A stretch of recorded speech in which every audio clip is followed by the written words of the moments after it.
Picture a man so deeply rejected by society that he spent nearly a decade begging for a basic paycheck, only to eventually be offered the keys to an entire nation. We recognize the name Albert Einstein as the ultimate symbol of human brilliance, but his path was paved with humiliating failures and doors slammed shut.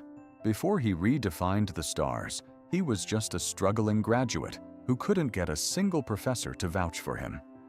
In his own class, every other student found a professional path, except for the man who would later change everything. How did a person labeled as a slow learner transition from a desperate tutor to a global icon invited to lead Israel? The story begins in 1879 in Ulm, Germany. From his first breaths, Einstein was an anomaly. He didn't speak until much later than his peers, leading his own teachers to dismiss him as mediocre or even mentally lagging. But the truth was far more complex. Einstein wasn't failing. He was observing. While other kids memorized dates, he was obsessed with the invisible forces of the universe. This refusal to follow the status quo made him a nightmare for the rigid German school system of the era. This rebellious spirit was his greatest hurdle as a youth, yet it became the very engine of his genius. Seeking a more open-minded environment, he headed to Switzerland for the Zurich Polytechnic. The results were polarizing. He obliterated the entrance exams for physics and mathematics with ease, but his lack of interest in standard subjects like literature and politics led to a total collapse in those grades. The faculty was baffled. One professor, stunned by his mathematical depth, asked who his mentor was. Einstein's answer? I taught myself because he couldn't, or wouldn't, conform to rote memorization. He was forced back into high school for another year just to qualify for college. Even after finally entering the Polytechnic, his nature remained unchanged.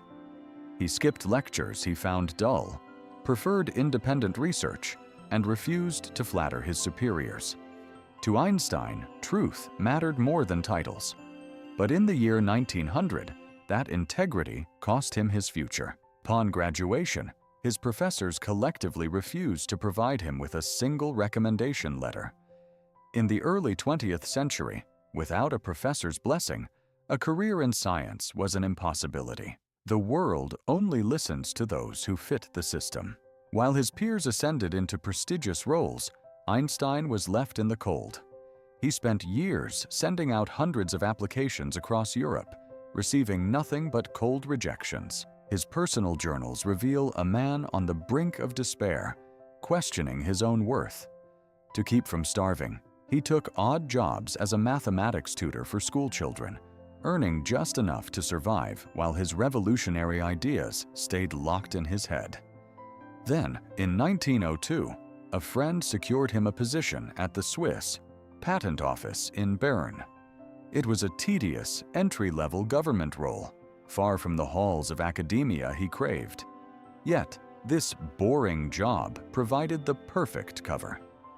For 8 hours a day, he analyzed technical drawings, but in the silence of the night, he rebuilt the laws of reality. 1905 became his Year of Wonders.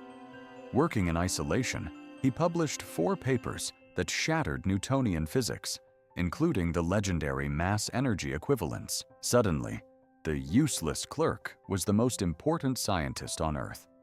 By 1909, nearly a decade after his classmates had left him behind, he was finally appointed as a professor.